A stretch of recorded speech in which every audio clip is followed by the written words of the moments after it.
Yo, guys, what's up, and welcome back to the Marvelous Chats podcast. This is episode 161. Tonight on the cast is myself, Finto, and Alex, aka Zaberwolf. Tonight we're going to be talking about Daredevil. Since the last podcast, we have 3 episodes to talk about.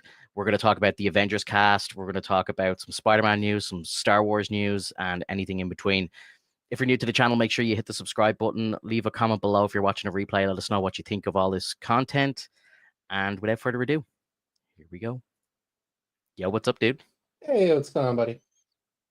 How are you? Oh, doing all right. Just fixing up some stuff. So, yeah, I totally forgot that like your daylight savings doesn't move until like at the end of March, which I think is very odd, but I get it. It's It's been a weird one, bro, because like for me, it feels like this is the longest gap between the changeover. Like I feel like I've been living with this changeover, like as it fucks me up probably way more than it fucks you up, because all the stuff that I'm used to watching, like Den of Nerds and all these other like streams and stuff, they're going live an hour earlier, and like I'm just trying to join in at my normal time, and the fucking things are nearly over, and I'm just like, fuck. you're like, what the hell's going on here? This is crazy. So yeah, it's been tough. It's been tough, but look, it is what it is. It changed on the 31st, so yeah, we're back to normal. 5 hours for the East Coast and 8 between me and you, isn't it? You're on the West Coast. I think usually 8. Yeah, so it's like 10:30 about that time right now That's right. for you. Yeah, 10:30. and it's 2:30 here. So yeah. Yeah. So yeah, like it's just I don't know. Like I don't know if like I've never really cared enough to look into it before, but I don't know if this was like an extra long gap this year, but it feels like a really long gap. So I don't know. Mhm. I don't know. It's been weird. But how have you been anyway? I know you had to switch around some shifts in work, so we didn't get a chance to go live last week, which was a bit of a shame because there was 2 episodes of Daredevil to talk about. But I guess now we can just talk about 3. Yeah. Yeah, unfortunately, there was a change in our shifts. Like they were going to add like another person to our on-call.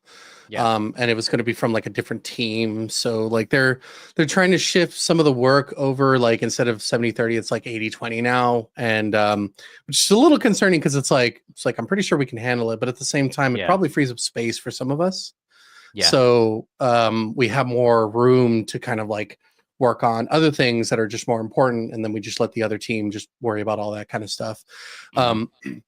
But yeah, essentially it moved the time frame, and from what I can tell, it should have been that like one of the people that was working on the schedule was supposed to be in that slot, Right. and then they actually moved themselves over someone else and pushed them that way. And so they were like, hey, I'm busy this week. I really need to have that time off. I need to take the weekend. I also need to use, whatever comp off that I use. And they're like, can someone help me with this? Can someone give me something to work with? And like, I was technically going to like do stuff during my weekend, but then I was like, you know what? I can handle it. I'll take care of it. And the guy sent me a message. He's like, hey man, like thank you so much. I had like some minor life changes that were going to be involved, like within meetings and whatnot. So I'm like, yeah, no, I'm glad that you're having some positive changes going on in your life and whatnot. So like he basically said like you have an IOU whenever. So if I ever need anything, Nice. I could just hit him up. So Yeah, that's good, man. That's good if you want to take some time for yourself, or you have like something on a weekend, you need to switch it around. You've got that little wiggle room now. That's great. Mm-hmm. And then additionally, since I can't remember if it was since then, I've been working on building a new computer, and it's all done. The desk is done too. So like now I have like my 2 computers sitting on a completely different desk on the side. It's not sitting on a cat litter box anymore. I saw it on your Discord. Did you see my comment? Like, yeah. It was like you said something about a new desk. I was like, soon you'll have a desk full of fucking PCs. It'll be a PC desk. Well, and funny enough, I'll send you another picture. I do have a third PC just sitting here. That's my older one. I believe it. I believe it. You know how like you have to do the whole transfer system. Like you want to move files over. You want to bring them here. You want to bring them there. So basically, I used the cat litter box with the computer, and I put it just right next to them, and I just like hooked it up, and then like extracted all the data. Yeah, and just moved it over. But I got to tell you, man, like going from an i9 9900K like Intel to a 12900K like makes a huge difference in terms of the CPU power with with regards to Chrome, Right. because I could turn off the GPU acceleration and just let the CPU handle it, and it's damn near flawless. Like hardly ever stutters anymore. Like it's amazing. I can actually cast things on Discord to people if like we wanted to watch like a show that, you know how like some people don't have Prime Video or they don't have like Crunchyroll or something, and then they Hmm. have like some sort of technology that essentially like black screens the video. Yeah, So yeah. if you turn off the hardware acceleration, it allows you to showcase it with the CPU Interesting. rather than the GPU. So like Oh, it kind of brings it up. But if you don't have a strong enough CPU, apparently it just starts bottlenecking and starts having issues. But no longer that issue. that's Um, cool. yeah. Additionally, the new computer is an AMD rig. It's something that I've never done before. It's essentially the same thing. It's just a different chipset, Yeah. just different style. I went with the 9950X 3D. Oh yeah, big boy. It just came out, and that paired with the 5090, Wow. it's beautiful. And I presume this is going to be your new gaming rig. Yeah, yeah. It's running very smoothly. I've also Samsung just came out with the 9100 Pro SSD. It's like an NVMe, like the little tiny chipsets. And this motherboard allows for PCIe 5.0 times 4 for the NVMe slots. So like I plug that in, and it's just crazy fast. Lightning. Yeah. It's double the speed of the original 990.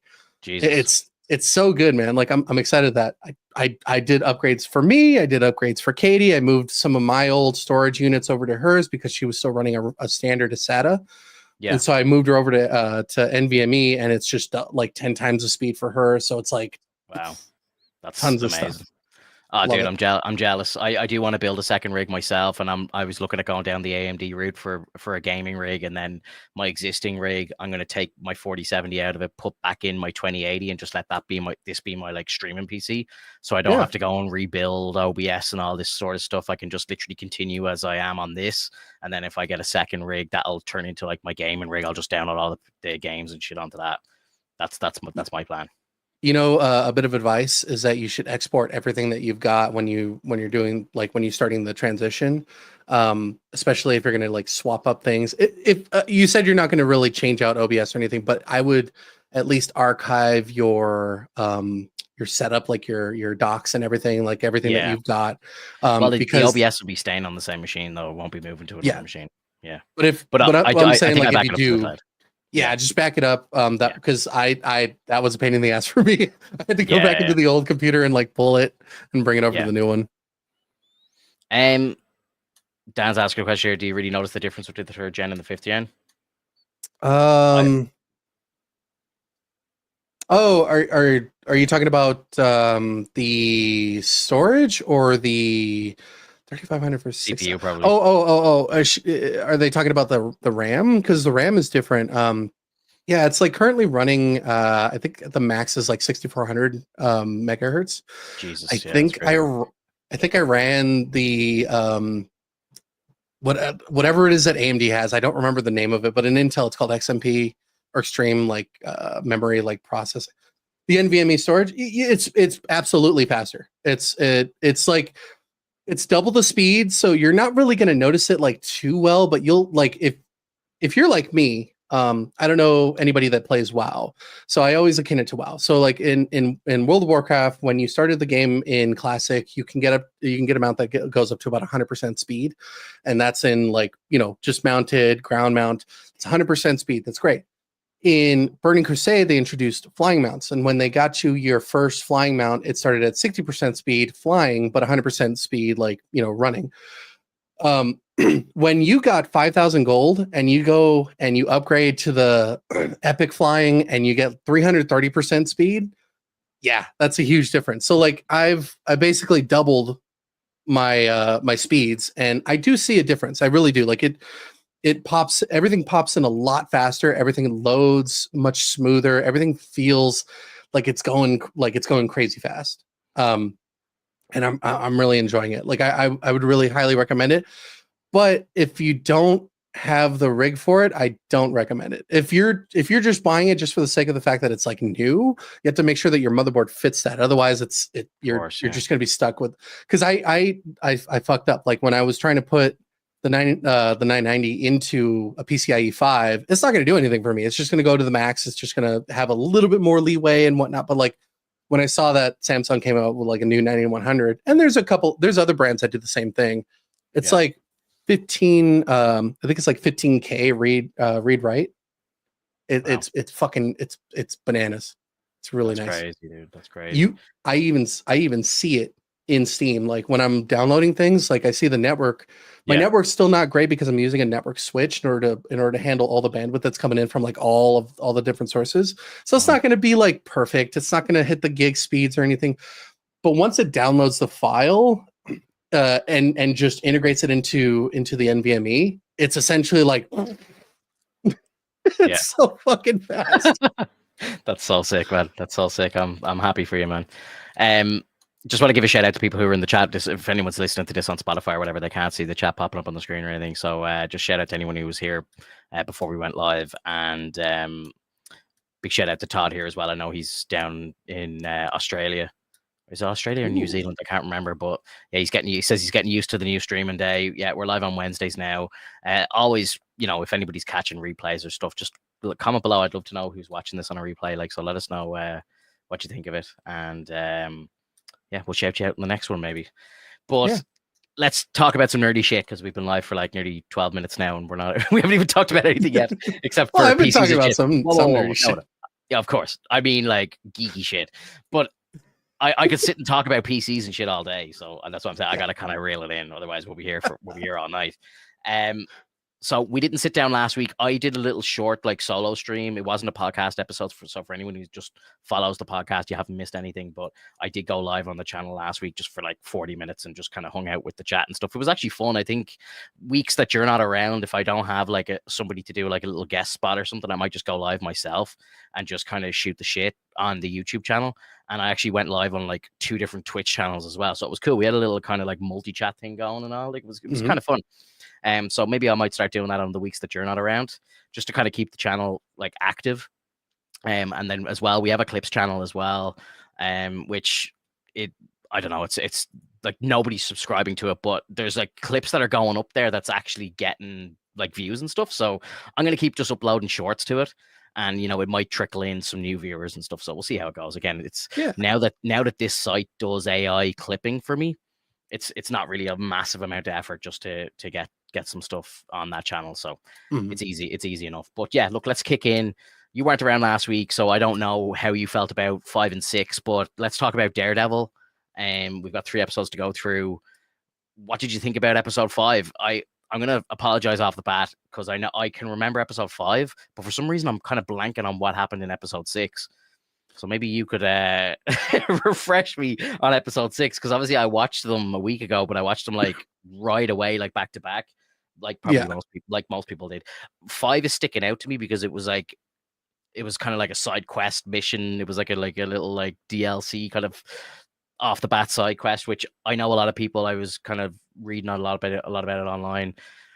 I always go onto Twitter to kind of see what the fan base is saying, and like a lot of people didn't seem to like the episode, and it was I enjoyed it. I thought 5 was kind of cool. Like it was, and not just because there was like loads of Irish people in it, but I thought it was cool because it was nice to just see like Matt Murdock get in trouble and like fix a solution as a blind man, rather than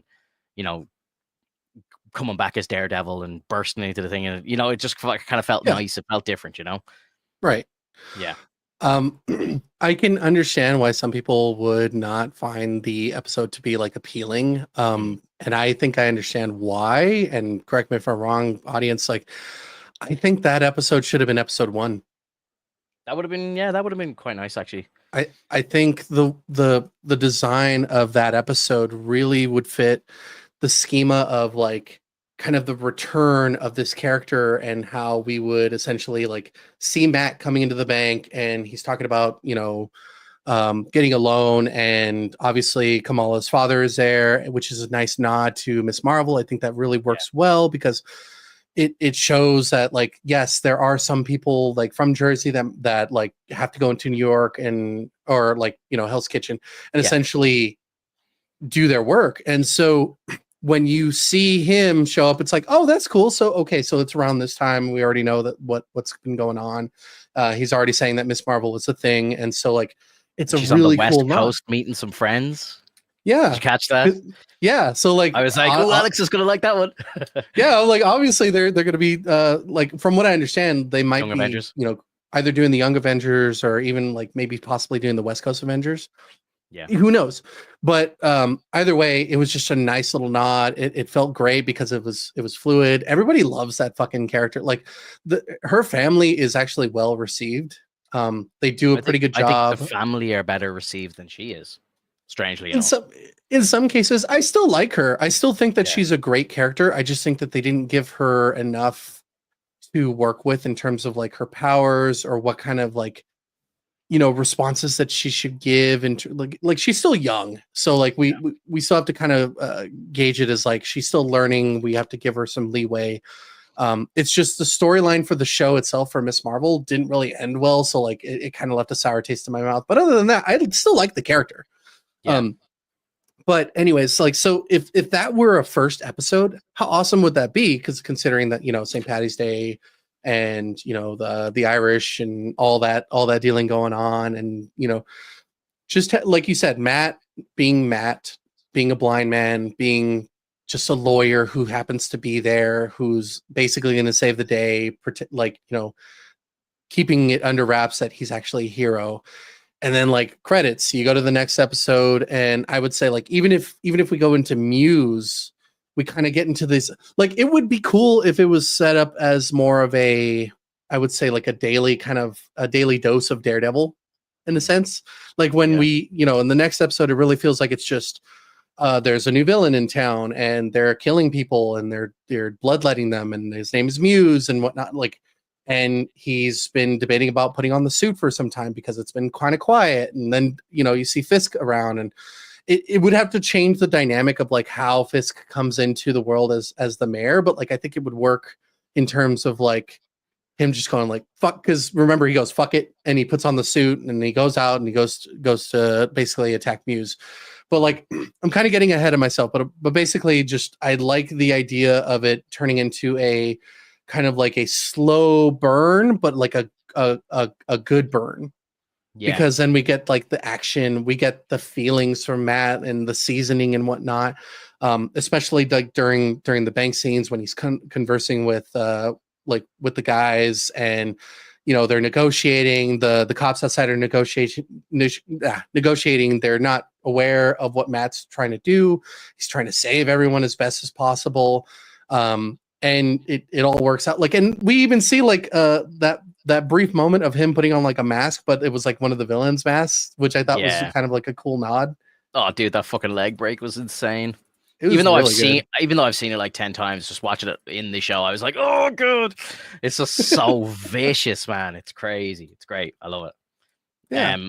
I think you're on the right track, man. To be honest, like episode 1 of this show put a bad taste in my mouth because it was just Foggy dying straight away, and the CGI was pretty shit. It was just off to a very rough kind of first 15-20 minutes of the show. It did kind of start to level out and get better, and honestly, I see a lot of people kind of saying that this show's boring and it's kind of shitty, and Dan in the chat's not really liking it too much, and I can kind of understand that, but at the same time, I always kind of said if the show was 50% as good as the Netflix show, I'd be happy. And honestly, it's not as good as the Netflix show. Like, I think we can all agree on that. But it is good. It's good, like, and I think for a Disney production and like a Disney Plus production, I think it is probably one of the best things that they've put out like so far, and it's not even over yet, Yeah. But I did have a problem with episode 1, and what you've just said there about maybe putting this episode as episode 1, and then like I think what would be a really good idea if they did do this as episode 1, we kind of just run into Maddie's just himself, and then he gets in a spot of trouble, and it's like, oh, I still have it, but at that point you don't know that he's not mad anymore. So then maybe like episode 2 is like a flashback, and then they just play episode 1 sort of thing, and then we realize why he is just Matt Murdock in the bank. You know what I mean? Like Right. make it pay off a little bit better or something. And then as well, with the fact that they had the first two episodes on the release day, you get to the end of like maybe I don't know if they restructured the episode slightly, and then you get to the end of episode 2, and then Foggy dies, and then you have a week break. Like I think that would have just been like, what the fuck? Like what a kickoff like for week 1. Like Yeah, exactly. you see all that happen, and then obviously they can go about the show the rest of the way as it happened. Um, I like I liked obviously all the Kamala stuff. I thought it was pretty cool. I knew it was her dad straight away, and then I saw the bobblehead on the counter and everything. I was like, oh, this is clever. I like this. And obviously it connects it to the MCU and stuff like that, which is good. Obviously, we need more of that. Mm-hmm.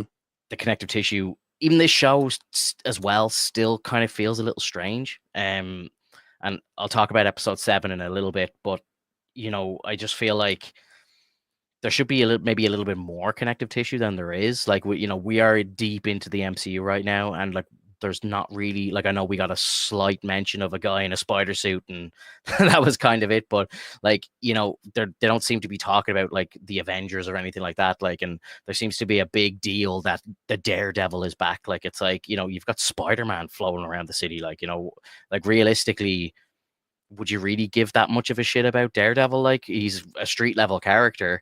I think like it wouldn't be like as big of a shock. It's like, oh my god, Daredevil's back. It just feels a bit strange. I don't know if it's like poor writing or what, but it just kind of feels like if I was like, let's imagine we lived in that world, right? And like people were like, oh my god, Daredevil's back. He's been spotted on the streets of New York. Like at this stage where the MCU is, would you really care that much? It's like the president just turned into a Hulk. You've got alien hands coming out of the earth.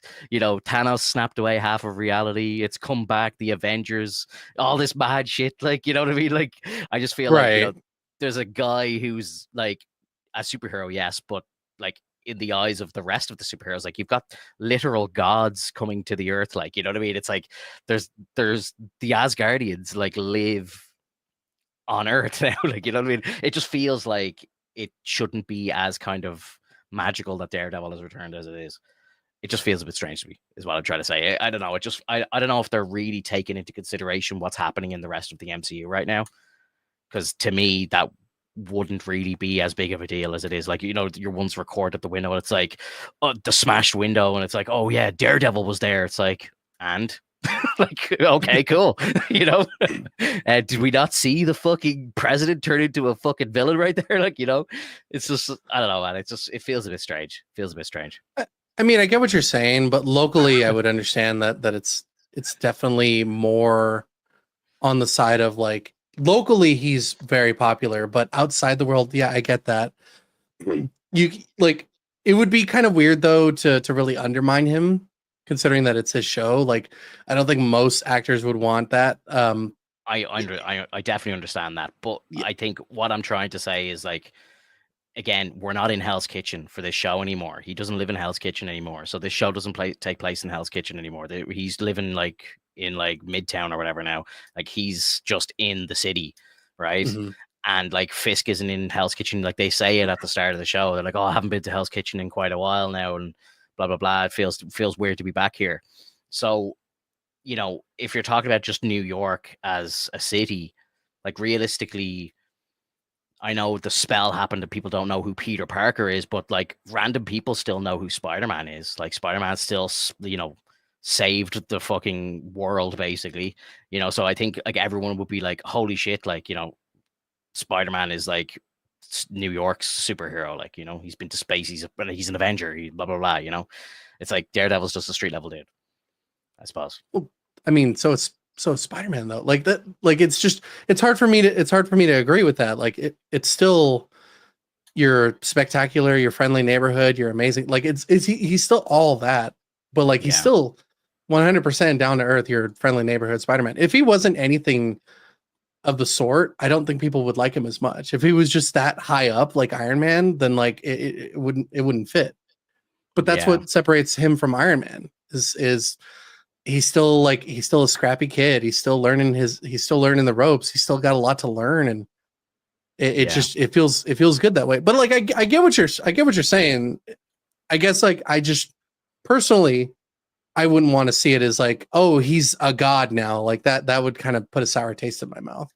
Yeah, and I think maybe, yeah, I don't know. Like, I think maybe like the fact that maybe the spell has happened, that he has a different relationship with the Avengers or something now, I don't even know. But it'd be nice to know the answers to these questions. Like, you know what I mean? Like, again, this is part of the problem with the MCU right now. There is no connective tissue. There's no mention of anything.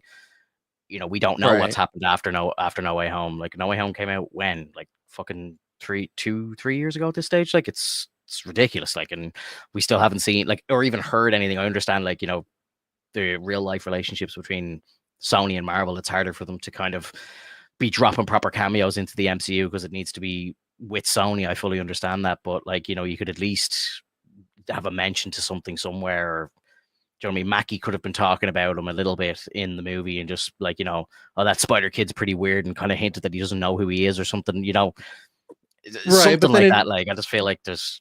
But it literally turns into the same thing. Like, I don't know if you watched The Simpsons. Like, did No, well, you? not in a long time. I kind of stopped watching it after like episode 300. I thought it got ridiculous after that. Like, Right. So, I mean, an example would be like when Homer was brought into the Itchy and Scratchy show and he made a new character called Poochie. Literally, Homer goes in. He's like, when people are when Poochie's not around on the scene, everybody should be looking around and going, "Where's Poochie?" And and you see that the producers, they fucking hate that shit. It'll drag the fucking show down. It'll literally make it so like all they care, like it'll make the audience eye roll for sure. It would make me eye roll. I'd be like, who the fuck cares? All I care about right now are these characters on the screen. I want them to prove themselves for who they are and why I like them. Yeah. And so by like undermining them and going like, you know, that kid from New York, the kid with the webs, he's webbing all over the place. He's such a Webster. Like it starts getting really like tongue in cheek and like very, very chummy. And I'm not a fan of that kind of stuff. So like personally, I would say like it's definitely not a plus on my end. Maybe the audience thinks otherwise, but like again, I'm not necessarily the audience. I would say in terms of like what, like you and I, when we discuss, like you're more in tune with what the audience may think than I do. I'm kind of the odd one out, man. I'm very much like, I'm jealous of that, bro. I wish I wasn't as clued in as I am, or, you know, I don't know, my algorithms just throw it all at me. Like, so I kind of see the dark side of Twitter and all this sort of shit. Like, and I don't know. I feel like I'm much deeper in the fandom of like Star Wars and fucking Marvel. Yeah, so I kind of, when something's like not being received well, I kind of I know it straight away, and I really do try not to let it affect me. Like, and like with this show, you know, I'm not going to talk bad about this show. I really like this show. I suppose the comments I'm making there is just me being like very nitpicky, because I want the MCU to be better than it is. I'm not blaming Daredevil for this. I just want the MCU to be better.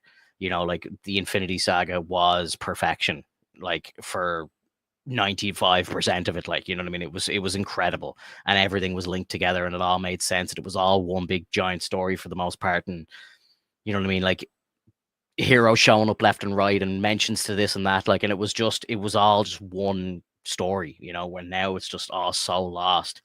And the fact that we just don't have long left until the next big event, I just feel like it's not going to pay off the same at all, you know. So it's kind of just, it's rough as a fan when we've been in the golden age, and now it's just kind of like we're picking at scraps here, like, you know.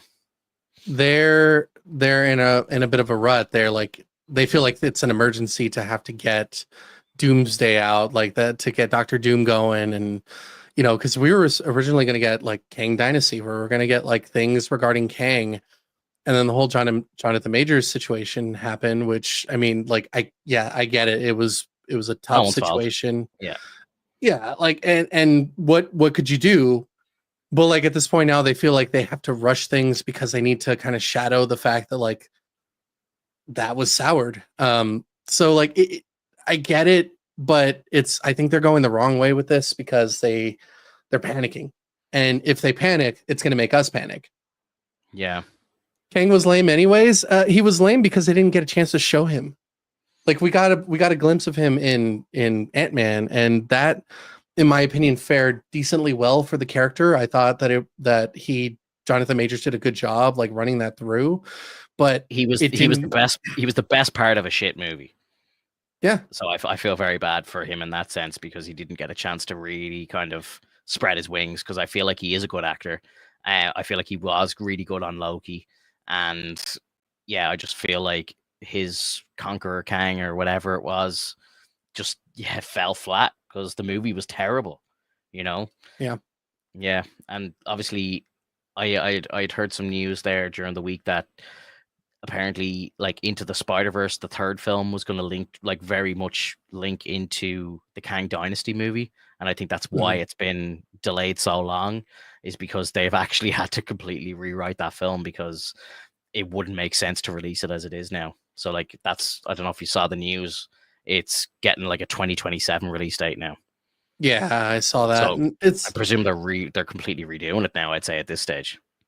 yeah, it's definitely unfortunate, man. Like you have so much that you're building upon this new design for your characters, and it just gets smushed out by stupid shit.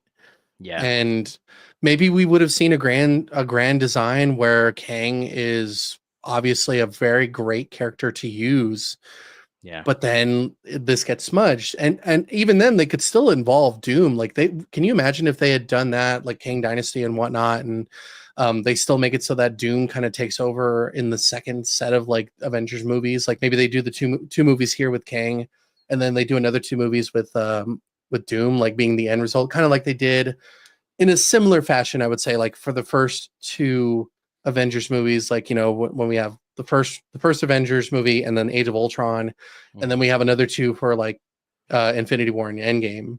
yeah, Like, I think that would have worked well. I think that I kind of believe that that's what they were planning on doing for these characters, because like it makes sense. Like, it seems to be like you get a couple Avengers movies, get everyone kind of gathered together, deal with that threat, and then have the bigger threat being Doom being at the end game of it. I think what the original plan was, they were going to do Kang the whole way, no Doom. It was just going to be like Secret Wars, but rewritten with Kang instead of Doom. And the big sweaties weren't very happy with that because they know how good Secret Wars really is when it is Doom. And then, some people were saying that there was going to be a variant of Doom that would come back with the powers of the Beyonder, the one that dies at the end of Ant-Man. He comes back as a Beyonder and, creates Battle World and stuff. And some people weren't really liking that. I would have liked to see where it went. Who knows? But like Dan makes a good point here. It's like you can't really have the big bad die twice and then come back and still be considered a threat. Like like that does make sense. Like I gotta say, like I think if you did something like what you're saying, you do the Kang Dynasty, and then at the very end, like God Emperor Doom shows up and just fucking wipes them all out, and then you're like, oh shit, no, this is the big bad. Like it's the classic Star Wars line. There's always a bigger fish. Like it's like that could be kind of cool, but then at the same time, it's like you're not really building it up, and you got to consider the normie people, like the nerds' girlfriends who don't really know about it, and they're like, "Who the fuck's this guy? How did he just kill Kang? We've been following him for 6 years. Like, what the fuck just happened?" Like I suppose while I would love that, and I think you would as well, I think a lot of people were like, from a storytelling point of view, I don't know if you can actually do that. You know? I mean, why not? Like, I feel like you can do anything with these characters. You have a multiverse. Like, Yeah, just I agree. I agree, but I think it is a bold move for the normal crowd who don't know who all the characters are, and you're trying to kind of handhold them through the storytelling process. And if you come in with like this new, brand new to them, big bad who nobody knows who they are, they just wipe out who the dude who's meant to be the next threat. Like that's a bit crazy, right? I mean, technically Ultron still exists. Um, Ultron, true, yeah. so at any point he could just come back, which in the We're comics talking he about Kang. does. We're Like, talking about Kang, yeah, sorry. no, I get Yeah, that. I get yeah, that. But like, you have to think of it on the same level. Like, Kang, one of the Kangs are gone. They could bring another Kang. They could do that again. They could totally have multiple instances of these villains come back. And honestly, I'm okay with that. If you give it some time in between, like you bring them back after a while, they come back, they have some new power to work with. That's great, because if you think about it, Thanos comes back. Like, he would essentially come back. Like, he comes with the Infinity Gauntlet. Cool, that works. He comes back with the cosmic cube. Cool, that's even cooler. Like, and then like you have shit to do with the cosmic cube. You can do anything you want with the cosmic cube. You can do what if with the cosmic cube. You could do like cosmic powers with all these different characters. They did a whole line with that. They did cosmic Spider-Man, cosmic Hulk. They did cosmic Ghost Rider. Like all these kinds of things. Like you can have endless possibilities on. You can totally just like ramp it up as much as you'd like. It's so hard to like, and I agree with you on this, is that it's so hard to kind of gauge with the normal crowd on the idea that villains can come back in comics. Just like heroes can come back. People die, but then they come back somehow. Yeah. And that's kind of what you've been saying this whole time. Like why don't they just pull an Iron Man from a different universe and just bring him in as they are? Because they've already kind of established that in Deadpool and Wolverine, that like they just needed a linchpin, and basically Wolverine is that linchpin. They Deadpool brought him into that world, which means fuck that other world. Who knows what happened to that one? It's essentially the same thing. Like that world's dead. Everybody's gone. Everything's over. Why don't we just take this guy and bring him over? Which is kind of like, you've been saying that this whole time and you didn't even realize that like that's kind of what they did already. So why not do it again? But in a different sense of like, we need this character for this show. We need this character for this point, and we're gonna get him, and we'll decide whether or not we keep him. You know? And to be completely fair, like I agree with you on the whole speed up of the Doomsday Secret Wars situation. I think it's like way too fast. Essentially, we're reaching a point where there's not enough characters. I don't know how you can have enough groups and have enough villains to kind of get Secret Wars off its feet. Like, because Secret Wars isn't just heroes and one villain. It's heroes and villains, and then they either group up together or they don't. I can't remember the fucking groupings, but they had like a, I think Doom was like a leader for one, and I think it's either Richards or Captain America. One of the characters, one of the big leads, essentially takes hold of the other side. Yeah, and so you have that clash between them, but you still have some tension amongst people because some of these characters haven't really worked together before. Some of these characters are have bad blood between each other, but they have to work together because they need to get off the world. Yeah. But like we don't have enough villains. It's yeah. Like unless they like go crazy and start bringing back like, Thanos and bring back all like the big villains. Like we know obviously for a fact Loki's going to be in Doomsday, so maybe they have like multiple Lokis on like the Battle World, and all the Spider-Man villains. Like I don't know, like I'm sure they can fill it out somehow. Like maybe bring back all like the Raimi villains and everything, and bring back like Michael B. Jordan as Killmonger and everything like that. Like I'm sure they could probably do it, but I understand what you're saying. Like it doesn't really feel like the build up, like it's 100% nowhere near the build up of the Infinity Saga, like nowhere near it, like and I think like a lot of the villains that we've seen so far, a lot of them are like real kind of B and C tier villains, and some of them they don't even really feel like they belong in the movies that they're in, so it's kind of like, is there going to be much of a payoff if it's like, oh hey, it's fucking Mysterio again, like it's like, wow, he was in like for, well, like I think it would be fine, but it's like, I don't know. But that's the point. Yeah, that's the point. You like put them in there. Who gives a shit? Yeah. The only one I don't want is MODOK, because that was horrible. Oh, he's going to be in it. That's gonna ass out and everything. That's gonna suck. That would suck. Out of all the villains that we had that are still technically alive, like that's. Even then, like just bring in multiverse, like make this a thing where like you bring in villains, even if they're not like A-list or anything, it doesn't matter. Just bring in some like B, C tier, like ground level enemies. Like just bring people in, show that these villains have kind of been around for a long time. They just never encountered them. Yeah. And I know that like it's a big ask, and I know that a lot of the audience will probably not appreciate it as much as like I would, or even you. Like it's still something to kind of gauge upon. Like, what do they have in their bag that they've actually been thinking about that they think that they could just kind of like throw in? Because I mean, we have like what we have Chameleon, we have Craven, we have Venom, we have I don't even know. Doom, Kang. Like, I don't even know if Sony's going to allow like them to use all those Spider-Man villains. Like that's another thing. Like Sony could block all those characters and be like, we're not letting you use all them. Like I know Tom Hardy has been like trying to get like Venom into the MCU and stuff, and I think like Sony are holding it back. It's like, well, he's going to be in one of our movies. He's not going to be in one of yours, sort of thing. So I don't know if you get a crazy amount of like Spider-Man villains showing up in an Avengers movie. I think there's a lot of red tape there, and I'd be surprised if it did happen because I know Sony would be looking for a big slice, and I don't know if like Marvel want to do that. It's hard to know. Like again, I was going to ask you about this later. We need to go back to Daredevil as well. We've strayed way off here. I got to rein us back in, but I'm just going to talk about it now because fuck it, we're off the rails here. But like the chair stream, did you watch any of it? Like for the announcement of Doomsday?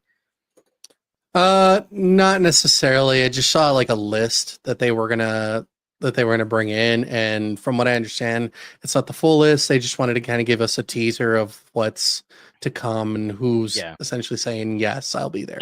I think they announced about 30 names. I didn't count them up, but I think they've announced about 30 actors that are going to be in this movie. And then like Robert Downey Jr. left a comment below it, like, "Oh, wow, that's a big list." I'm sure I wonder will there be more or something. And like the Avengers official page like replied back and they were like, "Oh yeah, there'll definitely be more," sort of thing. So like, and again, like you're looking at the list going like, there's no way, the likes of like Chris Evans is going to show up and all these people, like, we know like all these people are going to show up, like Strange and Spidey and all these people. Like I'd be shocked if they didn't. So like the list that's there, while it's a good list, I would say it probably is only like half of the list. I would be pretty confident in saying, well, like, I don't think they're going to do another chair stream, but they might do another announcement somehow of a lot more people. But like the amount of money in those chairs already, like if you list out those actors, like you've got Chris Hemsworth, he's probably getting a fat paycheck. Paul Rudd getting a big paycheck. Downey obviously getting the biggest paycheck. Evans is probably going to be there. Tom Holland's going to probably require a lot of money. Like I'm sure, like all these big actors like are going to be looking for big paychecks. Like fucking Patrick Stewart, can't believe he was actually announced. Same with Ian McKellen. Like I just didn't think, like when they didn't show up in Deadpool and Wolverine, I was like, oh, they must be done. Like they're old men at this stage. They're in their mid 80s. I'm kind of like, yeah, I understand they're done. But the fact that they're coming back for this is to me insane because I thought they were finished, and then obviously all the Fox guys coming back as well. Fantastic news. Fantastic. So I guess my question is like, why would Ian McKellen and Patrick Stewart be in a Deadpool and Wolverine movie? Well, because it was meant to be like the death of the Fox universe, right? Like that was kind of the pitch when it was coming out. And obviously the story kind of changed from like the original like marketing of it or whatever. So yeah, I don't know. I just kind of presumed that if they were going to show up again in the movie, it would have been there. I think that would have kind of hit the punchline a little bit less. The idea is that like you see Toad, you see oh my god, Sabretooth, you see like all these different characters. Do you really care about them? And it's like not necessarily. I really care about the big names. So none of the big names were there, right? So when you see that, it's like, okay, well, they're just making fun of all the characters that were kind of like on the sidelines, essentially, which I think is a good punchline to have. And then you hit them with the hard hitters, which is like, Blade, Elektra, Gambit, X-23, a different X-23 from what I understand. And it shows like, okay, well, these are the ones that they knew weren't gonna move forward. Like Ian McKellen and Patrick Stewart are popular. They're highly regarded. No reason they'd be there in particular. I don't know why they would be sent to the void. Cassandra Nova makes sense because like who knows about Cassandra Nova?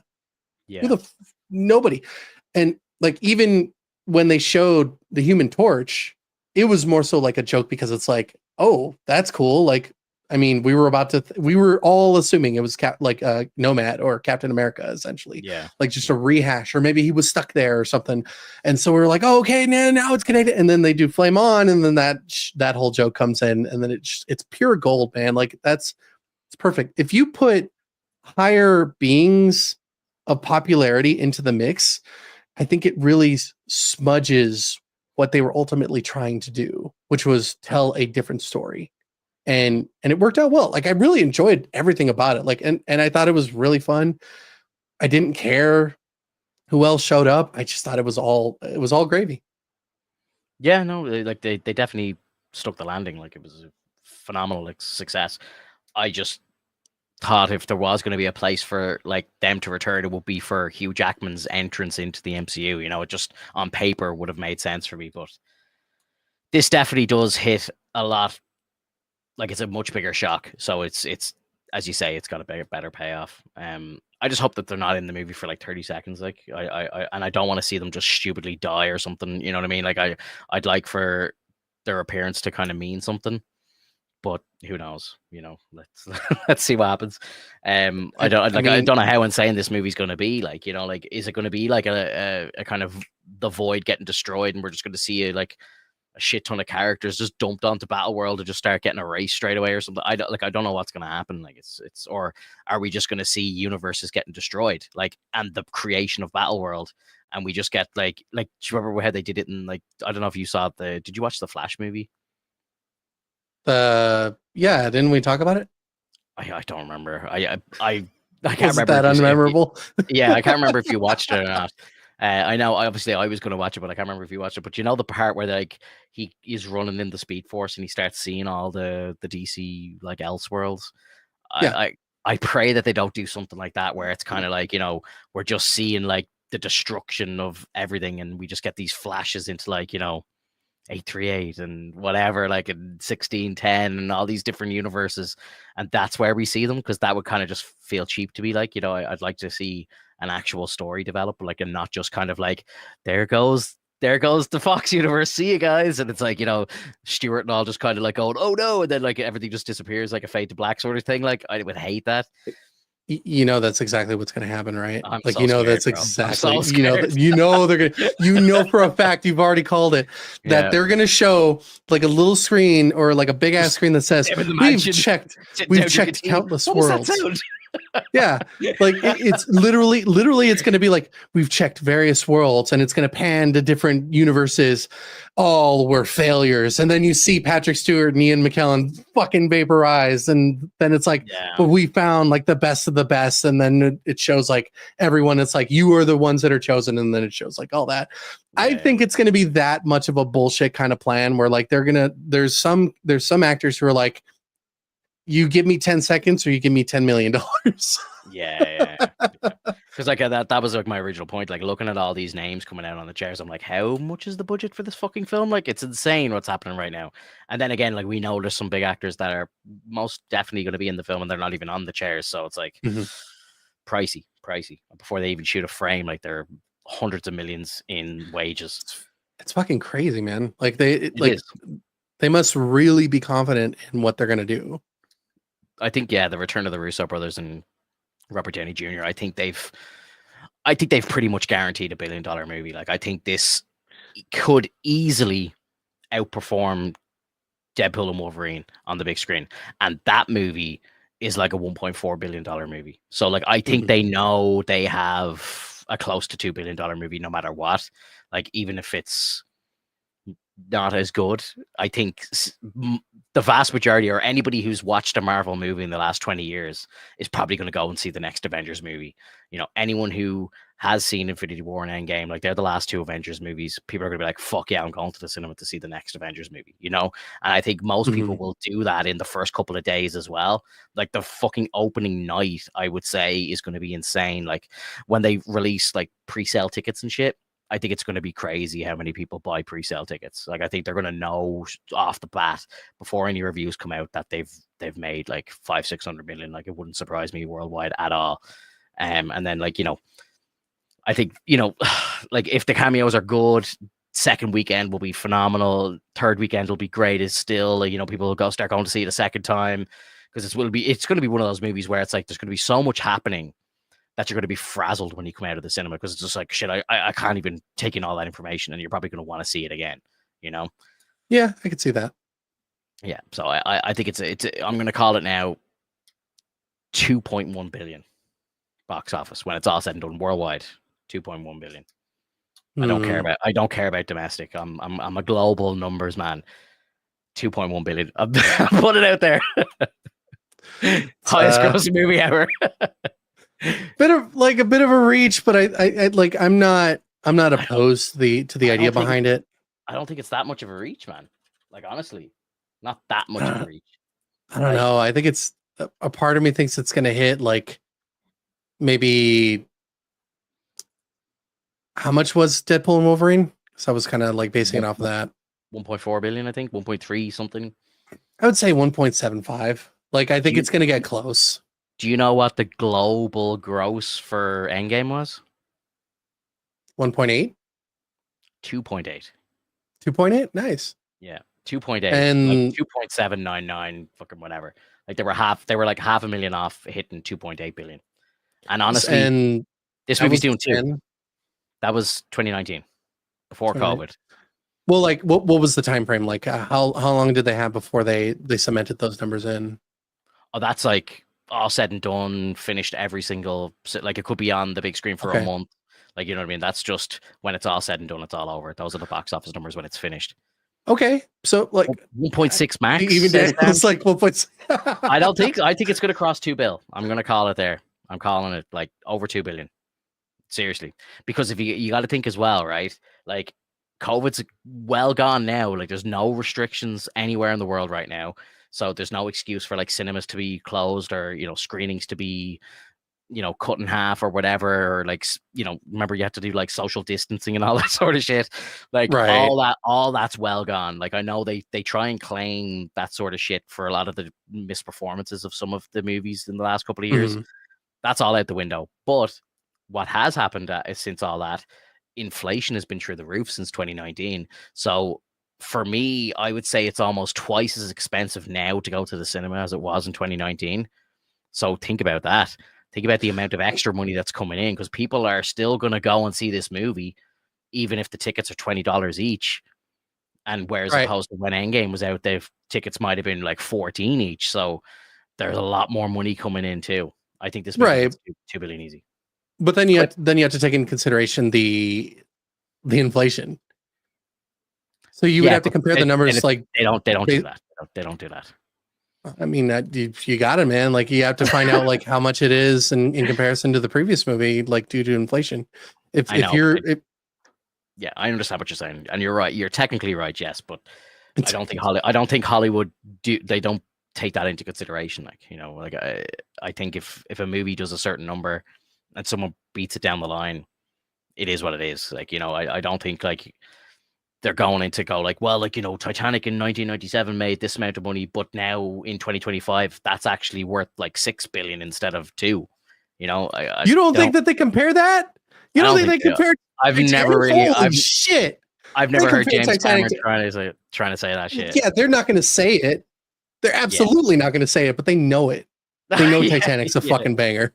Of course. Look, James Cameron is the box office king. Like I think he has like 3 in the top 5 or something ridiculous like that.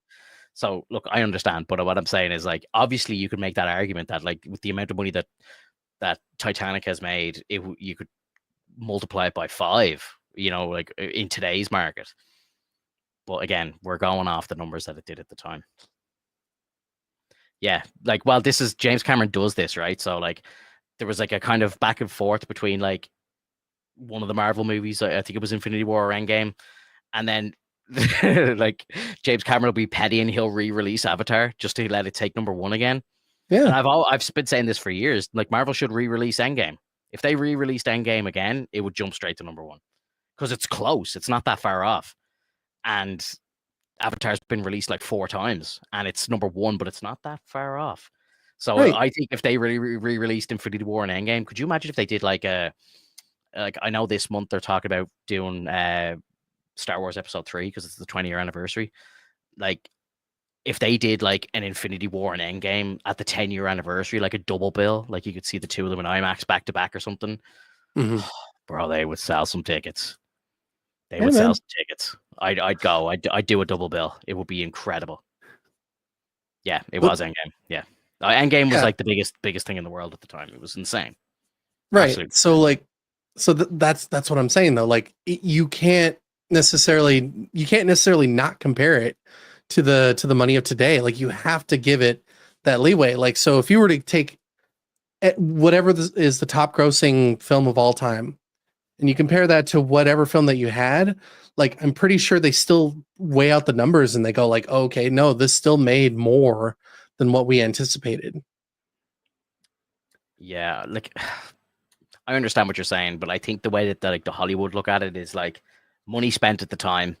They got to recoup those expenditures back into um like, so what is it, the golden rule? They say it's like 2.5 times the budget is what they need to break even. So I think like when like Warner Brothers or whoever made Titanic, when they're making that movie, they're like, okay, we spent like 100 million in making this movie or whatever, we need 350 million to break even. They made like a billion, and then it's like, okay, that movie was a screaming success, away we go, we have our $1 billion in 1998 and we're happy as Larry. That's it. Like, I don't think they give a shit about those numbers. They're not trying to blow up the inflation to be like, well, this movie actually did 5 billion in 2025, but it was only a billion in 1998. I don't think they give a fuck. They've made that money back. They've spent it on something else. Like, it's over. Like, the ride's over. I suppose it's just a physical number game. You know? Might need to do more research, but I swear, man, they do compare numbers, like even of the past, like, having that amount of confidence and being able to just go like, let me just re-release this thing that came out a while back just to beat another movie. It shows like the confidence and the drive to like to showcase like how amazing your movie was at the time and how amazing it still is at the time. It would it would make enough money to be better than that other film. And that's what I'm saying is like, it's the comparison of the two. Like, it's a hit. It's a grand scheme. It's gotta, if it doesn't do better, if it doesn't do better than the most current film that's like really hitting the box office, then it never really was a hit to begin with, was it? Yeah, like It's the obviously competition. it's, yeah, but like I think if they were gonna do the inflation thing, like you're saying, like James Cameron could just be like, yeah, well, my movie's worth 6 billion, and you'll never catch it because it did so much money back then. Whereas that money is not worth what it was back then. It's worth 5 times more now. So technically, his $2 billion movie is like a $10 billion movie now in that logic, and like no one will ever catch it then. So No, I don't I know. get what you're saying with that. What I'm saying is like, they're not going to say that. They're not that petty. They're petty, but they're not that petty. Yeah, I would hope so. They the the best and brightest are the ones that don't need to boast. Yeah, yeah, no, I know. Um, Talk to me about this week's episode of Daredevil, because I know we fucking shot off for about a half an hour there on crazy stuff. But what did you think of episode 7? I thought it was The pretty fresh, good. the fresh episode. Yeah, I thought it went pretty well. I think that it's, in my opinion, gone a little bit slower for some reason. Like, in my head, I'm like, it feels like it should be like a faster pace kind of like, you know, action, but it just felt very like one-sided and it ended so quickly. And then we just have this kind of like aftermath and this feeling like Muse was just introduced for one episode and now he's dead. I couldn't believe that Muse died.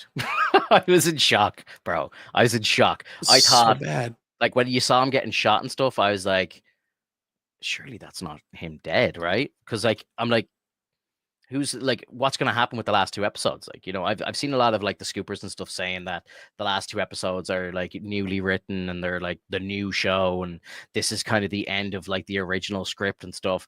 And in that sense, yeah, fine, okay, that makes sense. But like killing off the main villain at the end of episode 7 and then having 8 and 9, like, what is he going to be fighting Kingpin again in the last 2 episodes? Like, what's exactly going to happen? Or I presume Castle's going to come back and something's going to happen. Maybe they just like really just leave us on a cliffhanger to go into season 2 or something. I don't really know, but if did the pacing of it felt strange. I actually did like the episode. I just felt like it started off pretty slow and then it ramped up like crazy and then just ended. And I was like, oh shit, like what the fuck? It was a weirdly paced episode. I saw a lot of Mhm. people saying it was like a boring episode and stuff. I don't think it was boring. Like I think it was definitely interesting. I liked like the therapy sessions and stuff like that. And obviously Matt coming to save the day was cool. And I love this the stuff at the very end with like Vanessa and Kingpin, and you're kind of led to believe that she's putting a hit out on Kingpin, but I don't think she is, but maybe she is. Like there's this whole kind of back and forth, like we don't really know what's going on. Um, I think we're kind of meant to believe that she's after just putting a hit out on him, but I think that was all planned.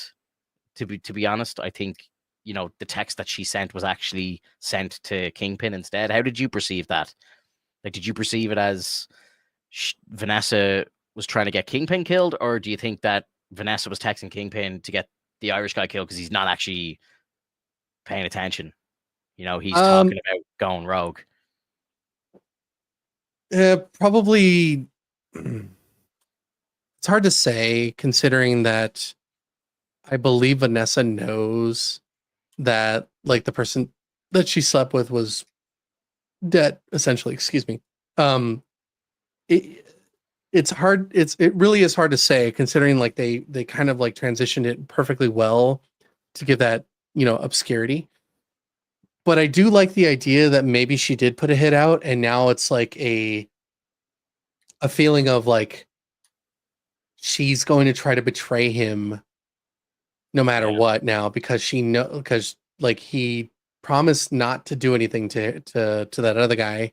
I can't Mm. remember his name, So like and Alex she knows or he did. Alan or Andy or Yeah, something. Alan. I think it's Alan. Something, Yeah, something like that. Yeah. It's an A yeah, name anyway. yeah. And it like I think it worked out pretty well. So, but like if it's not, and she's just trying to weed out anybody that's trying to get ahead of him, I think that's also a good move as well. I think I really like this. Adam, thank you. Adam. Yes, yes, I yes. appreciate that. It really it creates a fine thin line between what could be and what is, and I really like stuff like that. It really shows like it puts you on your toes. It makes you feel like you have absolutely no idea what's going to happen next, because for all we know, Vanessa is not angry at Kingpin, but like at the same time, maybe they can't trust each other anymore. But he's willing to hold on to her regardless, because he prefers his possessions to be his. He doesn't want Mm. anybody else to play with his toys. Essentially, he So wants the full control. when we were watching the episode, I kind of turned to her at the end and I was like, "Do you think Kingpin knows that Vanessa has just put a hit out on him?" And she's like, "No, I think that she like me and her had different views of it, which is why I wanted to get your thoughts on it." So like Yeah. my understanding was that I think that Vanessa actually did try and put the hit out on Fisk, and I think that Fisk is sitting there and going like, send some home to Vanessa, like as in like I know what you tried to do, but I'm still playing sweet with you, sort of thing. Because I Yeah. think like it's a weird one, right? Because I kind of felt like we were watching an episode of like Sopranos or something when that was all happening. I was like fucking loving it. I thought it was great. And then I think that we're like, so I think like with shows like this, they expect the crowd, like the audience, they expect the audience to see what's developing, but look at it a different way. So, like, we see it, her texting, and we see your man driving off, and we're to think that she's texting him. And then, that's what we're naturally meant to think is going to happen. So, I think naturally the crowd will go the other way with it. But I think it'll be interesting if it actually was just the way that they were trying to perceive it, if that makes Mhm. sense. So, I think that maybe Fisk is like, knows exactly what's coming, and he kind of was waiting for a bit of a retaliation from Vanessa. And now he's kind of poking fun at her, like, "Oh, I hope you're okay, babe. I'm just sending you home some food. I'll be home soon." That sort of thing. And he's playing mind Yeah, games with her now. Yeah. that's what I was So, thinking too.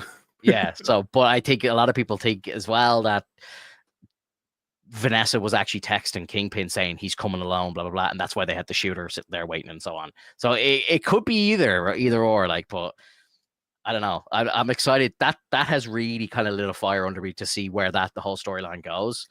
Mhm. But at the same time, I fucking hate that the characters are in this situation because it just feels very out of character for them. Do you know what I mean? Like I hate I like the second I heard that Vanessa slept with somebody else, I've been against the story since then because I just felt like it just didn't feel like those two characters. Like, in the original show, she's in fucking Europe living like with bodyguards all around her for years while he's locked up and stuff, and she just sits there and waits for him, and she's, gets home, gets back to him, and just they get married straight away. It's like straight back into it, like love at first sight, would do or Right. die for each other. And now it just seems like like he again disappears to recover from a headshot wound, and she goes off and fucks somebody else. It just feels weird, you know. I don't know. I And agree. I don't know what the aim of it is. Is it like, oh, she's the girl boss now and she can fuck whoever she wants and she's the king and all this? I don't know what they're trying to turn Vanessa into, but it'd be interesting to see, is it actually going to, are they going to double down on that, or are they actually going to make it feel like that's where we were going, and then they kind of steer the ship back to the way it should be, and the two of them are actually looking out for each other, and they're trying to weed out the gangs and stuff who might be trying to go against them, and they're trying to thin the herd to get everyone back in line with Kingpin. That's kind of where I hope it's going, but I suppose we have to wait and see what's coming next. Yo, Andre, what's up, dude? How are you? Yeah, I don't know. It really Todd is hard thinks to she set tell. that. Yeah, it is. Todd thinks she set the dude up. Yeah, I think so. Like it's so hard to know, but I need to see more. But that's the cool thing is like it creates that sense of like, oh my god, I need to know what actually happened, why it happened. Yeah, And I think that's what makes the episode so great at the end, is the fact that like it's just this obscure feeling of like, oh fuck, like are they mad at each other? Like is she mad at him, or was she just trying to protect him essentially, like, yeah, or help him out, basically weed out anybody that would oppose him, just like you said. yeah. Andre, I appreciate you listening, dude. Thank you. Um, Todd says here there's a shot of it from the trailers of Fisk and Vanessa in Fisk's man cave. I must rewatch it. I think I know what you're talking about, but I'm very curious to see. Like, again, I feel like the start of the episode and the end of the episode have two completely different tones. They feel like they have two different fucking scripts. It feels like two different writing. Like, I don't know if you feel that way, but like the stuff with Muse felt a bit weak, and then obviously they just kill him off, and now it's like we're getting into this like kind of like crime fucking syndicate storyline now with like Fisk and stuff, and it feels like two different shows. Mhm. It's really strange. So it's going to be interesting to see now if all the leakers and stuff are right about the last two episodes being from a new script. I feel like we're kind of stepping into that now. Um, but like I don't know, like man, like some of the writing at the start of the show was just kind of silly to me. Like I understand like Matt has all these kind of like powers and stuff, but like the bit where he's like feeling the drawings and he like feels his girlfriend's face in a picture. Like me and my girlfriend laughed at that. I was just like, come on. Like I was like, the dude's a good artist, but like he's not gonna be able to draw her face so perfectly that he's like, oh my god, that's my girlfriend drawn on this piece of paper. Like I thought that was fucking ridiculous. Like I know he's a superhero, but come on, bro. I was like, that just like shattered like my fucking like view of it. Like it was just so silly. And then like when he's like drawn with the blood on the page, and he was like picking his nose when his nose started bleeding, but like he's drawn a full picture in blood, like there was a tiny drop on his face. It's just shit Mhm. like that. That was I just felt it felt like real weak writing to me. And then we get to the end of the episode and it just does a full 180 and it just turns into this fucking amazing like show in the last 10 minutes. Like I was like, holy shit, this is crazy. So yeah, I don't know, man. Like it's just I think I'm hoping next week's episode stays on this pace now. And then like, maybe we get some crazy like kind of gang war happening, and then the anti-task force come in and they're wearing the Punisher logos and shit, and then Frank sees all that and he gets pissed off and comes in or something. Like I presume that's how we get him into the end of the show. I don't know. I think he's gonna need to do something to help Daredevil, like, because I think we've seen set photos and stuff of the two of them standing beside each other. So I presume there's going to be some sort of street fight and they help each other out somehow. Which will be nice. Like it'll Yeah. be good to see more than just like them conversing, get some Yeah. action in. It feels really strange. And I don't know if like again, I didn't even read this comment till now, but like yes, absolutely. Andre says like a bit, would have appreciated a bit more Punisher, to be honest, and like 100%. Like I think you bring Castle back, and what for one little rugged scene where he's in like some like basement or something. I don't even know where he was. Like he's rented out some space, and I don't even know where the fuck he was. It looked like he was under a subway station or something like that. It was bizarre, like location wherever the fuck he is. But yeah, Mhm. like to do all that to like not even bring him back is a bit strange. Like we know he's getting his own showcase, obviously, so maybe like I don't think that's it. I think we're going to get another episode with him, whether it's next week's episode or I don't know if are they doing two for the finale, so there's only 1 week left. I think next week is it, if I'm not mistaken. Which I hope so, because that'd be great. I would love to have all of it in one package. Bro, if we could get an hour and a half of of the same vibe as the last 10 minutes of this week's episode, that'd be like a Daredevil movie and it'd be fucking wild. I would love that. Yeah, I'm down for that. It's weird to me that people are hung up on Matfield on the painting. He can hear Foggy on the phone 10 blocks away. I understand it's like, yeah, no, look, I understand like that Matt has all these powers and he can smell what people ate 3 days ago, but it's like I don't know if like feeling like an oil painting and going, that's my girlfriend, like that felt a bit far-fetched to me. I don't know. Yeah, Like it's hard to kind of tell. I mean, but like he has it's all these. superhero TV. I know. Look, I again, maybe like I'm thinking a little too much on this, but it just when that happened, I'm letting people know my initial reactions to when I see Yeah, these things. of And like when course. I first saw that, like me and my girlfriend both laughed and we went, "What the fuck was that? Like, what the hell?" Like I could kind of understand like when you see him as a kid and he's learning to use his powers and Stick is showing him to like you could smell that kid's eating ice cream and like he's like I can hear that dog is hungry and stuff, and like that makes sense because like he has these like abnormal senses like smell and hearing and stuff, and he obviously learns to tailor them. But like I don't know if like was he able to like touch paintings and like feel his girlfriend's face? It just felt weird to me, that's all. um I we have seen in the original show even like he'll like kind of run his hand over like actual writing and not braille and still be able to read it. So like that's kind of how sensitive his touch is, and Mhm. that's fine. That's acceptable, I suppose. But I just thought it was a bit strange that like because again like the painting didn't even like it kind of looked like her, but it wasn't like a picture of her. You know what I mean? So that could have been anybody. You know. But he's just like, oh no, I don't even know what his girlfriend's name is. Like, irrelevant. But I could just picture you seeing that moment, and you're going, unacceptable. it wasn't. It wasn't that it was unacceptable. It was just made me laugh. I just thought it was absolutely ridiculous. I don't Yeah, know. no, I get Okay, that. Like, I love Matt Murdock. I love Daredevil. I love Charlie Cox. This is like I've been saying this for fucking months and months. This has been like my most anticipated thing ever. But I just felt like there was some bad writing in that episode, and it's been a bit of a bumpy ride. Like there's been some great parts, and there's been some kind of shitty parts, but for the most part, I'm very happy that they've made this show. I obviously want to see season two. Like I think mhm. 2026, we have season two of this show. We have Doomsday. We have Spider-Man 4. Like next year is going to be absolutely like rammed with some of like what could be my favorite MCU content ever. So I'm very thankful that it's all happening. I'll call crazy or bullshit or funny when I see it.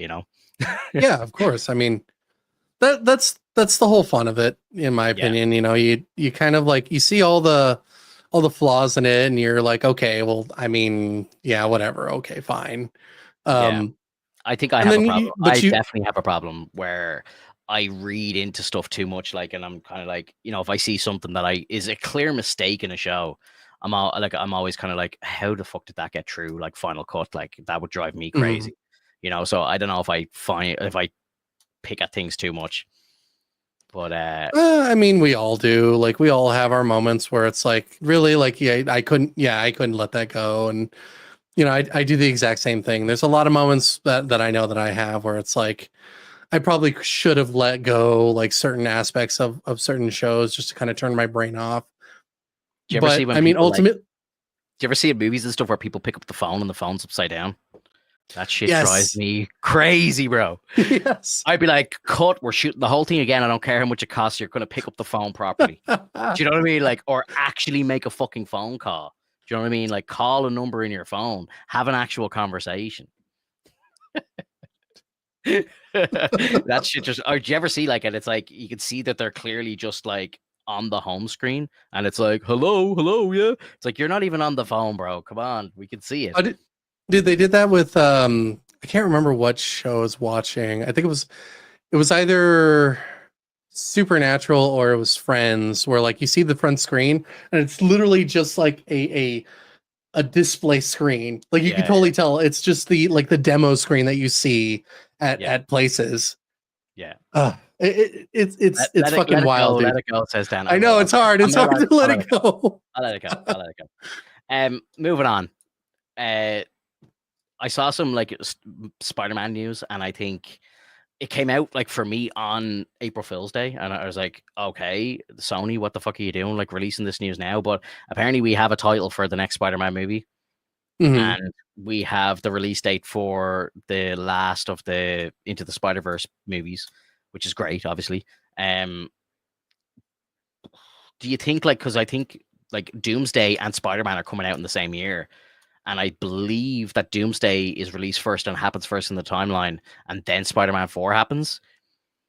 So like, does that kind of confirm that Spider-Man 4 is going to potentially be like a Battle World movie? Possibly. I mean, I think it'd be kind of cool if they had so much shit that they couldn't fit it all in one or two movies and that they had to kind of space it out with another movie. Like maybe Yeah, just kind of keep them on the world itself and then just crossover comics, you know? yeah. I think that'd be sick. But Yeah. like, it gets me thinking then as well. On a separate note, it's like, is Doomsday going to happen? And then, but at the end of Doomsday, like they're still not on Battle World, like, and then we go through like half of Secret Wars, and like Battle World happens in that movie, sort of thing. So there could be that either. So then, like, obviously, like, does Doomsday end with like Robert Downey Jr. just showing up and he's on screen for 2 minutes or something, and then it's like, welcome to Spider-Man 4. But then it's like, wouldn't that movie just be all about Robert Downey Jr. and all then? Because like that's going to be like the biggest thing for Tom Holland ever, and that kind of makes me think that maybe Tom Holland himself isn't in Doomsday. Because if he was to Hmm. if he was to actually meet Robert Downey Jr. and think that it's Tony Stark and so on, and have that big reveal and that crushing moment when he realizes that it's not actually his mentor, like, is he going to go off and fight Chameleon then? Like, you know, it's like, I think like his whole earth is going to be shattered and he's going to want to stay with those characters in that story, I would presume. Well, I mean, Doom's mask is fused to his face, so like if they make it so that he can take it off, that's kind of weird. Yeah, but I wonder, yeah, like, is he at that stage yet though? Because doesn't he develop to that stage where it fully fuses to his face? No, it's pretty much like a thing. Like his face is fucking just like Yeah, fucked up because of Reed. yeah, he had an accident or whatever, and his face is destroyed. It wasn't an accident. He like Reed fucked him up. Like it was well like technically you can call it an accident, but in reality, like Reed egged him on or like made him not pay attention to what was going on. And so he blames him for like his disfigurement. Yeah, yeah, it's going to be Basically interesting. it was like an accident requiring an accident with chemicals essentially. Like an explosion happened and fucked up his face. So, do you think that they do Doomsday, and then like when Doom shows up, do people go, "Hey, you sound like a guy that I used to know," and then they don't show his face? Or like, I would presume there's a mask reveal, and everyone goes, "Holy shit, it's Tony!" And then he's like, "Who the fuck's Tony Stark?" or whatever. You know, my name is Victor.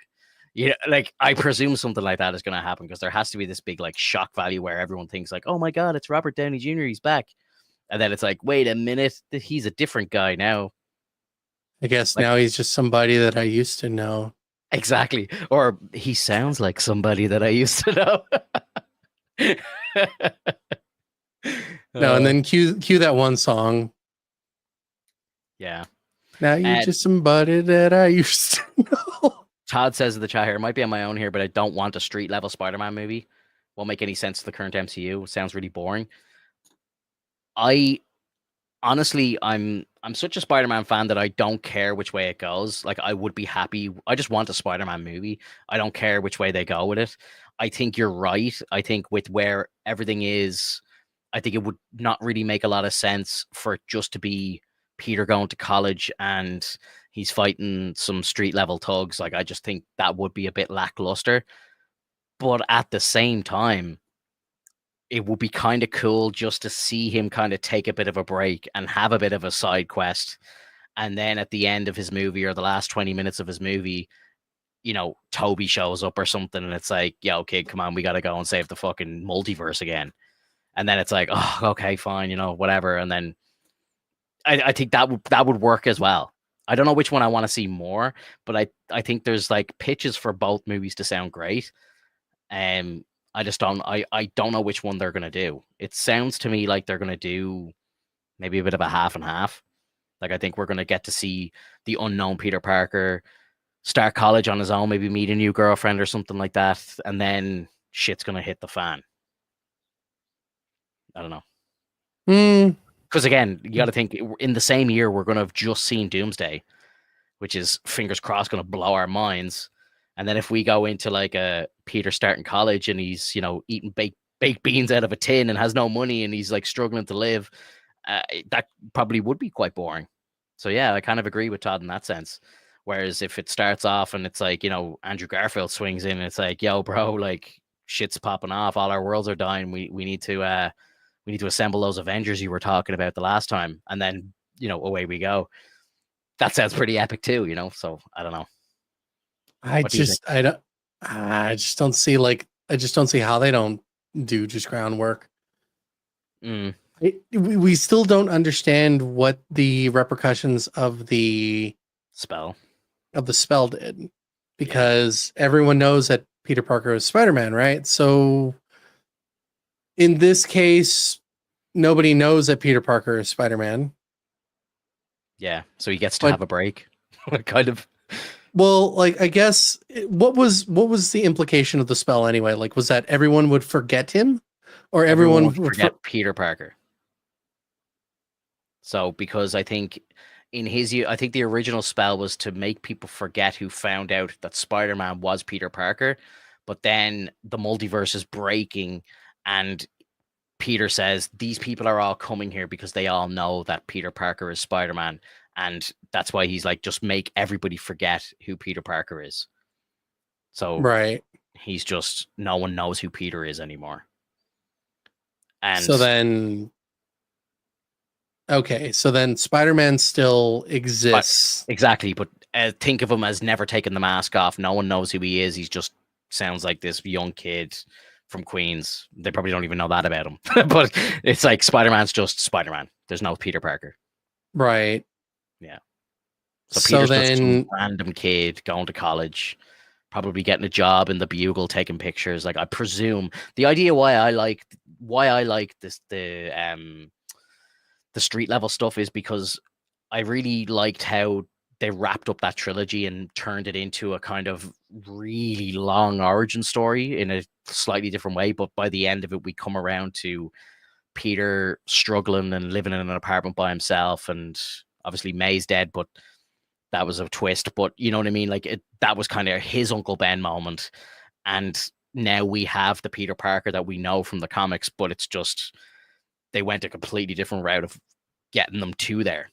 mhm, That's why I would kind of like to maybe see a bit of a ground level story to see how he's adapting to all of that.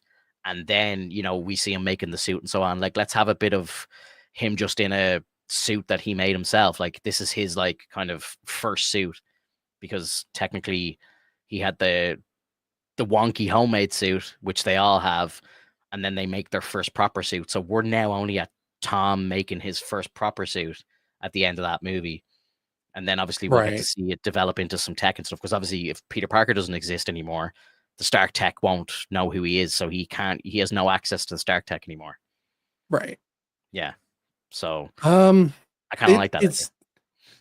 it's still kind of still seems a bit convoluted. I mean, does that mean, and like help me out here if I just seem so confused right now. Like, does that mean that in all their instances, in which case they fought Thanos and they went up against different enemies. They did their Civil War situation.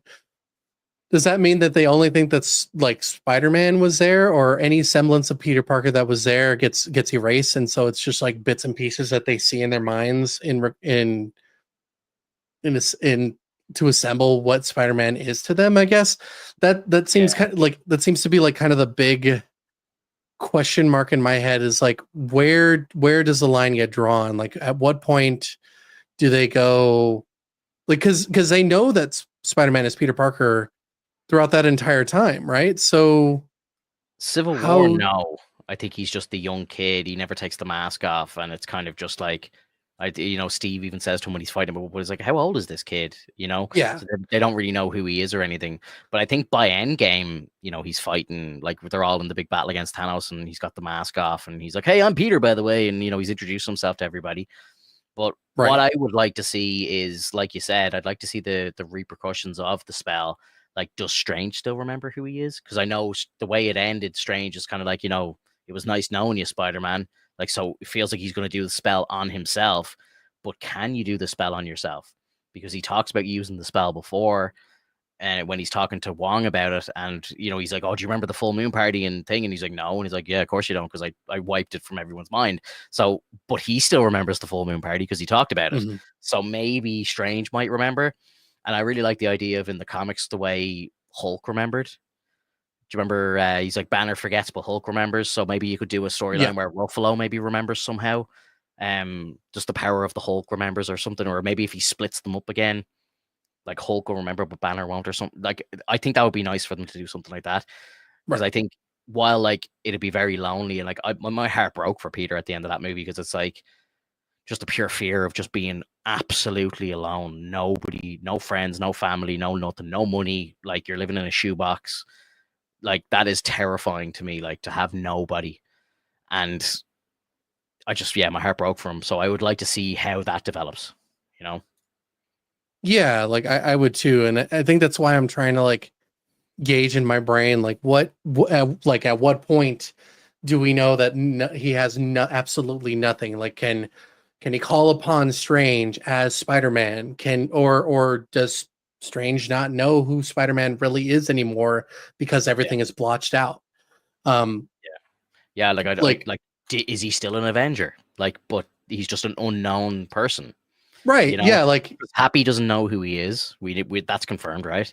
At the end right, of thing, Happy doesn't know. He's like, "Oh, hey, yeah, how did you know May or whatever?" And like he like, and I think he doesn't even say I knew her through Spider-Man or something. He says like, so it's like I don't know. It's confusing, but I would like it to be expanded a bit more. Um, right. Todd says here, why have him in the MCU at all? Then just give him back to Sony, and they might actually make some good movies. I don't think Sony have the ability to make good Spider-Man movies. I'm sorry. And I think if like Tom was fully back there, you just get Craven with Tom Holland in it. Like, I think that's how bad Sony are. I don't think that Sony have the ability to make good live action movies. And I think we've had years and years and years of shit to prove that point. And I think the only reason why Tom is a success as Spider-Man is because of Feige and the MCU. I don't think the character works at all. Like, I know a lot of people like Andrew Garfield now, but they didn't in 2014 and 2012 when those movies were released. Because like fucking Andrew Garfield said it himself. He's like, everyone's like is praising him now as Spider-Man and saying he's the best Peter Parker and stuff. And he said it himself. Where the fuck were all you people in 2014 when we were trying to make the third movie? Like people just turned their back on him, and because that movie just was not good. Like CGI wise, incredible. Probably the best live action Spider-Man suit. I love Andrew Garfield. I think he's probably the best Spider-Man and best Peter combo that we've ever had in live action. But the movies weren't good, you know? They just weren't there. They um weren't as good as Toby's movies. And I think the MCU just put out banger after banger, or well, they did at the time anyway, in like the last couple of years, not so much, but I think it turns into a dumpster fire if Sony take over completely. Like, just look what they did with like Morbius and Craven, and I wasn't a fan of the Venom movies at all. I know the first one made a lot of money. I think that was kind of just because it came out around the time of Infinity War and Endgame and stuff, and nothing could lose back then. But the first Garfield movie was great. Yes, I do. I like the first Garfield movie. I think, you know, for most fans, they'll kind of say, oh, well, it wasn't as good as the Toby movies, you know, but I think it was a good movie. I loved seeing like the first person shooter, like modes and stuff, like where he's web swinging in like a POV and stuff, and you see the webs coming out. And I thought it was fucking great. Loved it. And I Mhm. like Emma Stone and all as well. I do really like the first movie. Um, like I'd rate that pretty high in my Spider-Man list, but Second movie just got really goofy for no reason. oh, it was so bad. It was so bad. And like even like what's his name? The guy who played Electro, Jamie Fox. Oh, Jamie Jamie Fox. Foxx, yeah. Like even like they kind of even made jokes about him coming back, and they're like, "Oh, hey, you got a new hairline and some new teeth and everything." Like it's like they were even like making fun of his appearance in the other movie and stuff. And it's just like, Jesus, that was bad. Like where were they going with that? Like I don't know how they even thought that was going to be a good idea. But yeah, I just have no faith in Sony at all. I like the first Garfield movie Yeah. too. Yeah, it is. After all the bullshit that they did with all the villains, I would agree with that. Like, it's just such a fucking like I can't think to trust Sony with Yeah, anything positive right now. yeah. Like even do you remember when that movie the first Garfield movie came out? Like there was backlash over that suit as well. Like everyone hated the suit. I don't like the eyes of the suit. I thought they were a bit too small, but I thought the suit itself was really cool, and I liked like the comedic take that Garfield took to Peter and stuff. You know, he's like, "Oh Oh no, yeah, a knife, my weakness and stuff," and he's like just like being goofy and tying them up and all. It's like that's Peter Parker, you know. I thought that was yeah. cool as fuck. He did a really good job portraying Peter. He did a really good job, like actually giving us a proper Spider-Man, like in terms of his cockiness and Yeah, just those movies had the like it. best web swinging as well. Yeah, Yeah. really does. Todd coming in probably on my own again, but Toby's so overrated. My least Uh, favorite Spidey.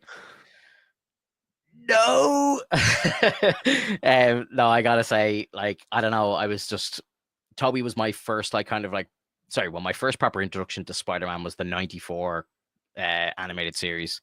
That was my mhm. Bible. That was like where I became like a Marvel kid. Like, was watching all those and getting like that's how I got introduced to the X-Men was through that show, and Strange and Daredevil and all these characters was all through that show. But like I can't remember what age I was, but when I saw that first Toby movie, like that blew my fucking little mind. I could not believe what I was seeing. It was incredible. And I thought Sam Raimi did a great job. Like the first two movies, incredible.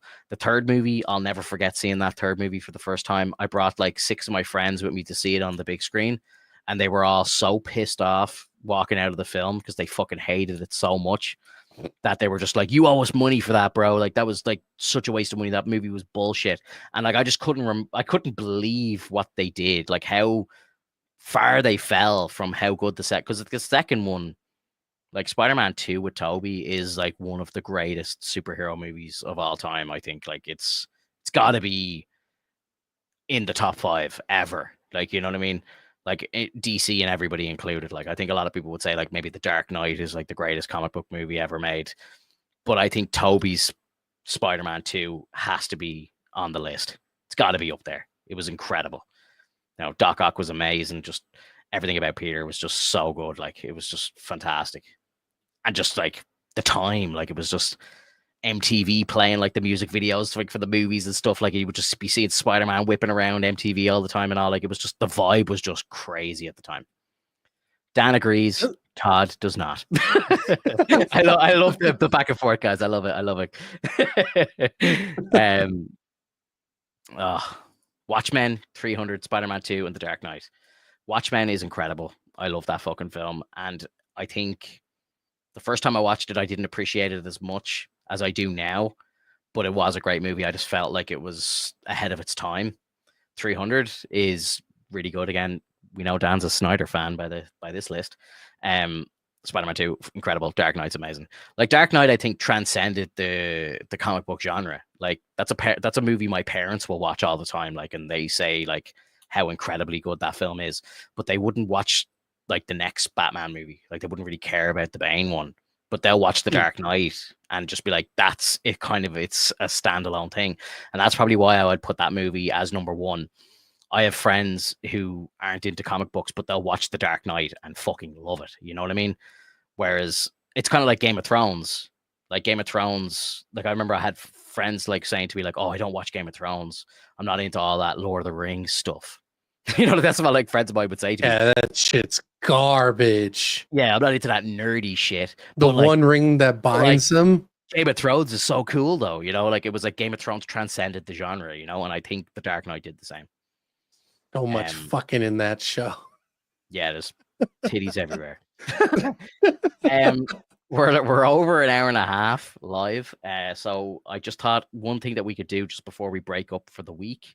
There's a new trailer out for a Star Wars show, and I wouldn't mind just watching it. I haven't seen it. It'll be a blind reaction for me, and most likely for you too. I don't think you've seen it either.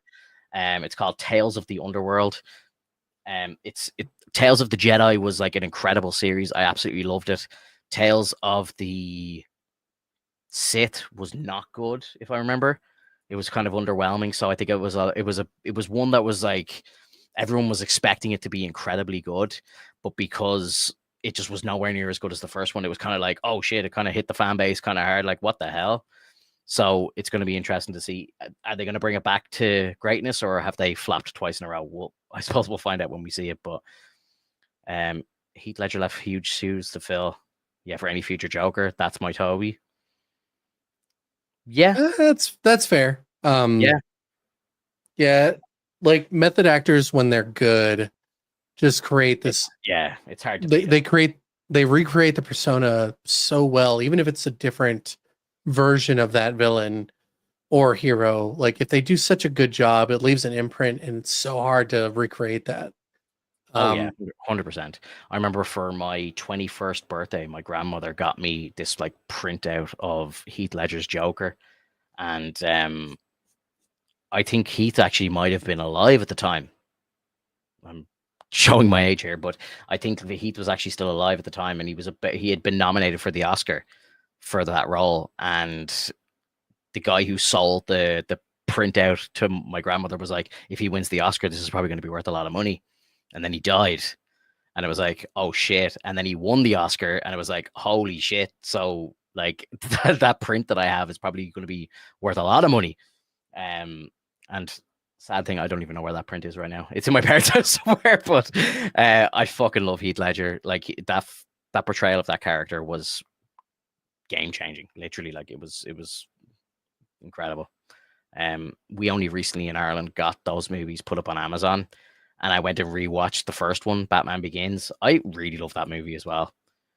I think it's kind of, it's been shadowed by how good the second movie is, but that first movie is fantastic. Like the origins telling of Bruce becoming Batman and the League of Shadows and stuff, and Ra's al Ghul and all. I thought it was great. Really, really good. Really strong movie. But again, I agree. It's not even talked about anymore because of how good the second one was. Yo, Kijin, what's up, dude? Kijin says it's a great series. It is, like, to be fair, it's a very strong trilogy. I think the third one is like the weakest in the trilogy.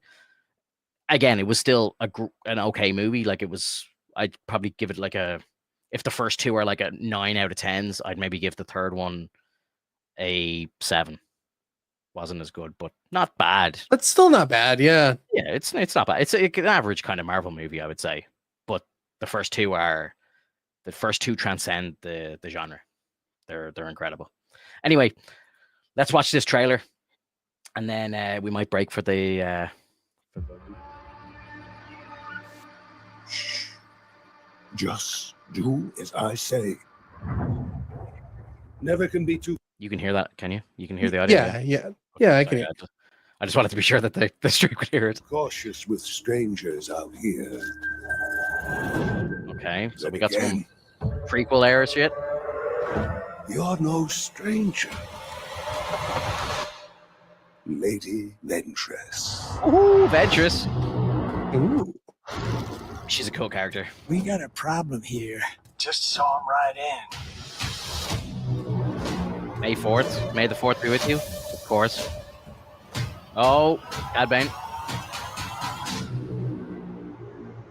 What's the situation?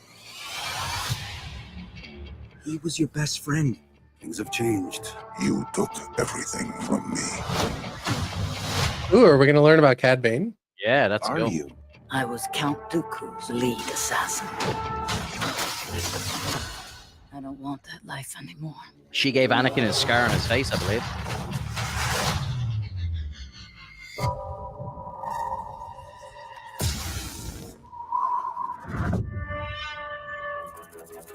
Bane, Draw. no one needs to die.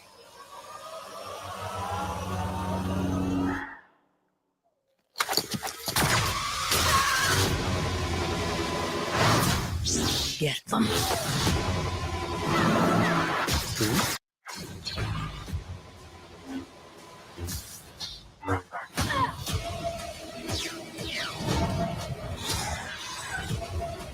You're gonna pay for what you did.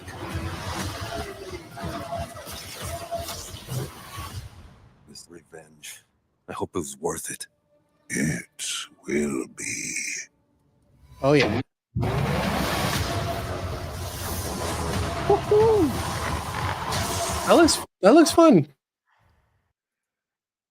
Hell. It looks like a fun gig. Yeah. And the way they said shorts at the end, I presume it's going to be, I think, like Super the short, like Avengers- 11 minutes. Yeah, like I think they do, like they're like little one shots, like little one shot comics. Yeah. Yeah, I like it. I like it. Ventress is obviously back on the light side, like she kind of bounces back and forth, and the She's just wishy-washy like that. yeah, she starts out evil. She's like Count Dooku's like secret apprentice, and then she turns to the light side because she falls in love with like a Jedi, and then he dies, and she kind of goes dark again. And now, by the looks of this storyline, she's taking on a little Padawan. And he's got a blue lightsaber, so I presume that they're good, and because hers is yellow again. So yeah, I mean, I'm definitely interested. Kijin, I'm Yeah. ready. I think it's good. Josh canceled the stream, baby issues. Oh fuck! I hope the baby's okay. Shit. No. Yeah, that's sad. I'm sure the baby's fine. Yeah, Just gotta look, take care of the baby.